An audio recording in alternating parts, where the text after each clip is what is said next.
გამარჯობა, მე ელენე სყვიტარიძე ვარ და Citizen-თან ერთად ვიწყებთ მორიგ სეზონს, სადაც ვისაუბრებთ ინტერიერის დიზაინზე.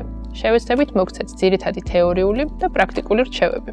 თუ როგორ შევქმნოთ არა მხოლოდ ლამაზი, არამედ ფუნქციური, ჰარმონიული და პერსონალიზებული სივრცეები.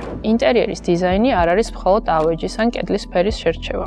ეს ერთდროულად ხელოვნების, ფსიქოლოგიის და ინჟინერიის ნაზავია. ის გვეხმარება შევქმნათ სივრცე, რომელიც გამოხატავს ჩვენს პიროვნებას და ამავდროულად აუმჯობესებს ჩვენს ყოველდღიურობას.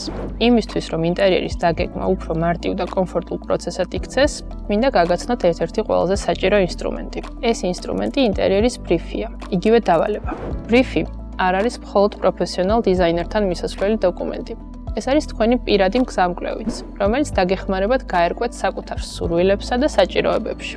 ბრიფის შექმნა იწყება იქ, სადაც უშუალოდ დიზაინზე ფიქრი ჯერ არ დაგვიწყია. პირველი ნაბიჯი საკუთარ თავზე დაკვირვებაა. დაფიქრდით და დაუსვით თქვენ თავს კითხვები. როგორი ცხოვრების სტილი გაქვთ, რამდენად ხშირად ხართ სახლში და სად ატარებთ ყველაზე მეტ დროს? გაქვთ თუ არა რაიმე ჰობი, რითი ერთობით ან როგორი განტვირთვის საშუალებას ანიჭებთ უპირატესობას? რა დატვირთვა აქვს თქვენთვის სამზარეულოს, მისაღებს ან სასადილო მაგიდას? როდესაც განსაზღვრავთ ჩვენს პრიორიტეტებს და სივრცეებს სწორი პროპორციით დავგეგმავთ, უკვე გადავდივართ მომდევნო ეტაპზე. აქ უნდა დავფიქრდეთ, თუ როგორი გვინდა იყოს ეს სივრცეები. რომელი ფერთა გამა მოგწონთ ინტერიერში, რა ტონები მოქმედებს თქვენზე დადებითად, როგორი განათება გსიამოვნებთ, ძლიერი და მკვეთრი, თუ უფრო დაბალი და რბილი.